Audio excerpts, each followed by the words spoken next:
What up, YouTube? You already know, Big Lou stepping back in one more again, the Latin assassin himself, with Big Lou NFZR2, baby. First time you're coming to the channel, you highly appreciate it. If you subscribe to the channel, like the channel by hitting that thumbs up. If you dig the video, if not, all good in Hollywood, just keep it moving and share the video with your family, friends, folks, peoples, buddies, pals, amigos, and like us Puertorriqueños, Boricuas, Ibaritos, Portorros, Pana, Paya. You do that by first hitting that select button, ding, and then going on over to the notification bell, selecting that, pow, and then selecting all. You'll be notified each and every time anything is uploaded from this channel, including pre-recorded videos like this here, shorts that I usually do of my double XL American Bullies, sometimes food, sometimes lowriders, sometimes muscle cars, or live stream videos, which I haven't been doing much of those at all lately, and I need to get back on that at some point here. So as you can tell from that thumbnail, most of you guys, excuse me, I started with this, YouTube thing, from two different genres, from the prison genre and the mob genre. So a lot of people that are subscribed to this channel and the original channel, the No Fly Zone Ricans, we met online during one of those genres that I mentioned. So you guys know who that is in that thumbnail. That's none other than the yuppie Don himself, Michael Franzese, right? And then also a picture of his father. Now, the reason why I'm doing this video is because I heard something recently that supposedly Michael said. I don't know if he said it or not, but if he did say it, I don't believe it to be true. Now, we're still going over and over again about who cooperated, who didn't cooperate. And some people got the nerve to say there's like levels to cooperation. Now, there is levels to cooperation, but at the end of the day, it's all considered no good on the streets. You know what I'm saying? Like I've said many times, there's a difference between a cooperator and an informant. At the end of the day, they both equal bad. They both equal no good, no longer in good standings with your people or anybody else on the streets for that matter, right? Again, because you keep hearing these people calling all these people FBI informant. That FBI informant is like Joe Barone, what Joe Barone was doing. For 18 plus years, he was out on the street sneaking around, getting little information from here and there, and then divulging it to his FBI handler. Okay, Greg Scarpa, FBI informant on the street, right, doing things, but he used it for his benefit. And I don't know if his handler knew or not, but it's kind of hard to believe that he didn't know. And then the fact that Lynn DeVecchio made that remark, that's why they put it in The Sopranos when he said, "Oh, our side won," or something like that. They're out here doing dirt. Some of them are doing dirt, some of them ain't, but they're still hanging around the fellas. They're still participating in conversations and such, and then make a note of it, either if they're wearing a wire, or if not, they're making mental notes of it, and then, passing the information along to their FBI handlers or their detectives. If it's say a Brooklyn DA case, right? Brooklyn, the offices of the DA offices in New York, Brooklyn, Manhattan, the Bronx, Staten Island, and who am I missing? Queens. They got their own. Each borough has their own district attorney, and they all have investigators. They're detectives, but they work for the DA's office. So you got a lot of guys that were New York PD detectives, Gold Shield, second-rate detectives, and then they end up going to work for the Manhattan DA's office or the Brooklyn DA's office. You know what I mean? It's still law enforcement. It doesn't matter. And so guys would work for them. You had joint task force out there with organized crime. I'm trying to think of the guy's name. I can't think of his name right now. He was in the Obama administration. He had a job. He was the organized crime task force for the state of New York. they work jointly with the FBI and the NYPD. You know what I'm saying? A lot of times you'll have the city cops, like from Boston or Philly, and they'll be on a joint squad with the FBI. So they can still want wear FBI jackets and all that, because they get like some type of they get deputized, kind of like under the FBI. You know what I mean? They're like a junior G-man, I guess you could say, junior, or maybe not even junior. Maybe they're just, you could just say straight up say a adopted G-man or something. Okay, so it was said that Sonny Franzese supposedly told Michael that, oh, okay, that's what you're gonna do. Oh, I don't agree with it, but that's what you're gonna do. Now, come on, I don't buy that for 1 second. If Michael told Sonny that he was going to walk away from the life and he was going to sit down with the FBI, because Michael's admitted that he sat down with the FBI, and they asked about this guy and that guy, and he would tell them, yeah, he's a boss, or yeah, Junior's the boss, and this guy's under boss, and this guy was the acting boss for Junior when I first got made, and this guy was, so he's filling in the blanks for them. You know what I'm saying? Because you got to keep in mind, he's been around since the 70s, right? He says he got made in 75. A lot of people say that no, he got the dates confused. It's probably 77 or 78 when he got made, because they said Tom DeBella was locked up, and they got some other reasons for that too. So I don't know if his mind's just playing tricks on him and he's off a couple years, or what really is the reason for him putting out a lie. For what is he gaining by that? I don't know. So that's one thing. But we do know that at some point Junior Persico was upset with what Michael did, walked away, because you got to remember, Michael was giving probably Carmine Persico more money than probably any other captain at that time. You know what I'm saying? Michael said that he was making anywhere from $8 to $10 million a week.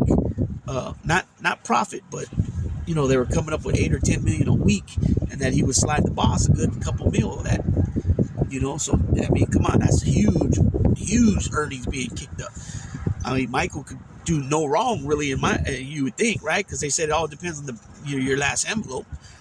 So if he's continuing to kick up this kind of money, he definitely would never lose a sit down, right? But then when things start getting talked about and they make this story about Michael is gonna, break off, he's got so much power and money that he's gonna break off on his own. Sometimes, guys that should know better, like Carmine Persico, should know better than what they put in, articles. But sometimes it gets the better of them, and they're worried because the paranoia and the fact that they're going to be losing out on a lot of bread. You know what I'm saying? That's a lot of dough, right? And that's even right now, getting $200. See, if you're getting $200, $2 million a month now, it's still a lot of money. And back then, he's saying he was giving them $2 million a week, and this is back in the 80s. So just think about that. That's $8 million a month. Would you say $5 million a month? That's $60 million a year. He wouldn't have to do nothing. He wouldn't even have to accept any other money from nobody else, Persico, and he'd be living it up. You know what I'm saying? He'd be sitting nice. I mean, for not only his generation, his kids' generation, probably to his great grandkids. With that kind of money. But there's no way that I'm going to buy that Sonny said, oh, okay, son, I don't agree with it, but do what you got to do. It's been said, I've heard Michael say it, and it's been said that when Carmine Persico put this hit on him, that his dad didn't try to push back on it at all. But how could his dad push back on it? His dad's not the boss, And at that point, Michael said it that because Sonny kept getting violated, that Carmine knocked him down to a soldier because he couldn't stay out of trouble. So even though he had a lot of respect in life, you think that Sonny's gonna speak up against that and it's gonna be honored, and Carmine's gonna just take that down? Come on, Sonny's he was a bad mofo, but he ain't dumb. You know what I'm saying? He knows that he could be easily taken out the game for how's he gonna step up and say something like that to the boss if that's the case with any type of validity? There's no reason for him to say that, because you know what the rules are. You know what I'm saying? You know what the rules are. That's what's funny about this shit, man. these people are still saying that, oh, well, John Jr. didn't put nobody in jail. What the hell are you people talking about? Like, okay, maybe he didn't, but it doesn't matter. You don't sit down. You don't give up all these names. He gave up, not only did he give wise guys that are still alive and that are dead and still alive, he gave up a police officer, a detective's name. He gave up councilmen's names, and schemes and scams they were doing. So to say that, oh, well, nobody went to jail. No, how are you 100% sure that all that information he gave on those 5 sheets of paper that I read on that video, that there was no other investigations taken on because of what he gave up? That was a proper session for him, not nobody of the names he gave. Joe Watts, Danny Marino, all these different names, the guys that were around there, the cop, the councilman. Like I said, I'm not knocking John Jr. I'm not knocking him at all. Obviously he made the right decision for himself and his family, because look what's going on, with his kid, his family, his son, his nephews and nieces. He's like the he's the patriarch, man. He's the patriarch. So, it is what it is. But to come forward and say, talk shit, and this is another thing too. The people say, well, he made this Witsec. That's insane. And the Witsec shit got nothing to do with John Jr. John Jr. didn't go to no Witsec. I think what he's saying is, what his point to this Witsec is that the government loses control over the people they put in these programs that taxpayers fund, right? And that they get a break of a lifetime, like Sammy the Bull. You get some. I mean, nobody's seen no shit like that. 19 murders involved with, and you get 5 years, and it wasn't even in prison. You're in Quantico, the FBI headquarters over there, being taken into the city, get haircuts, dinner with your wives, all that stuff.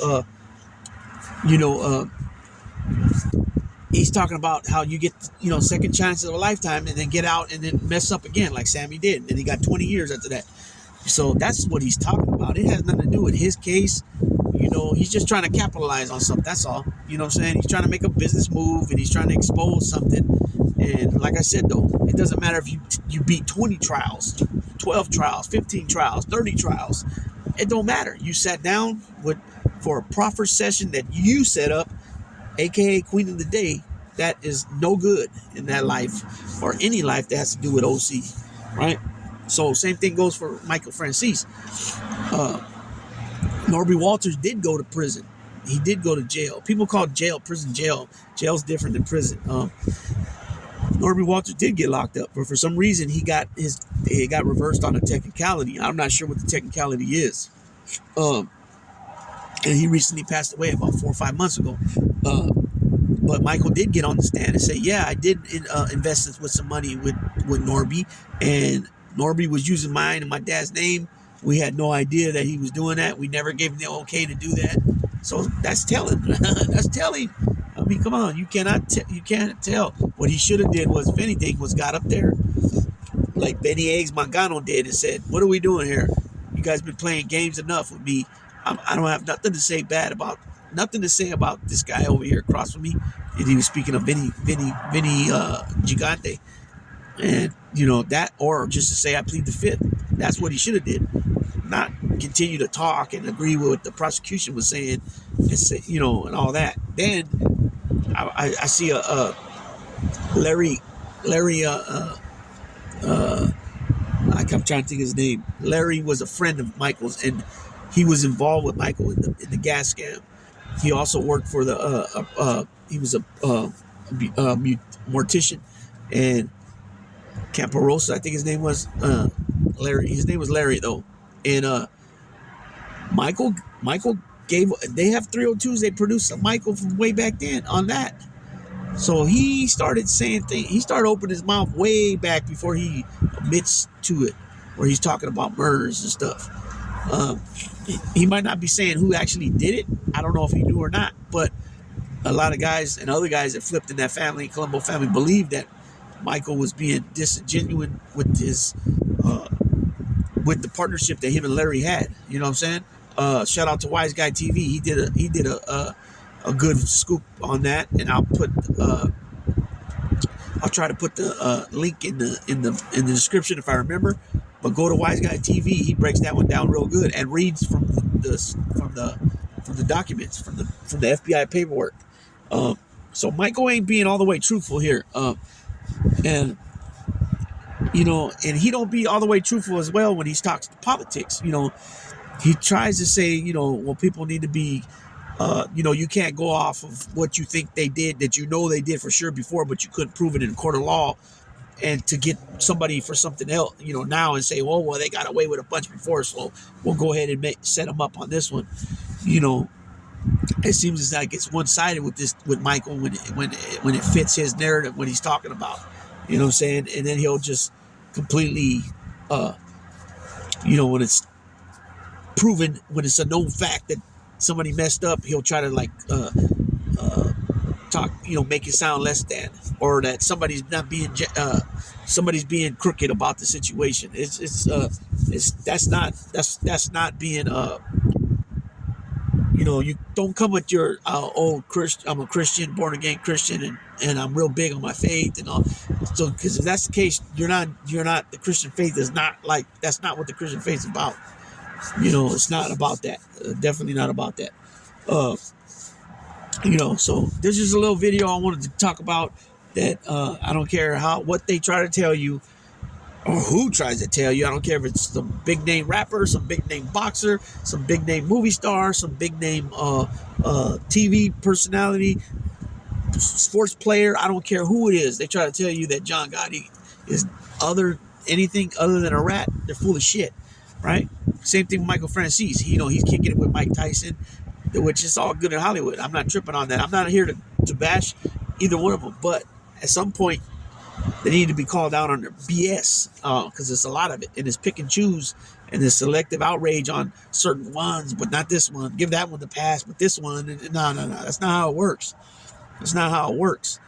And the audacity of some of these people, it's I was gonna say hilarious and comical, which it is, but it's also just like outright hypocrisy. You know what I mean? So.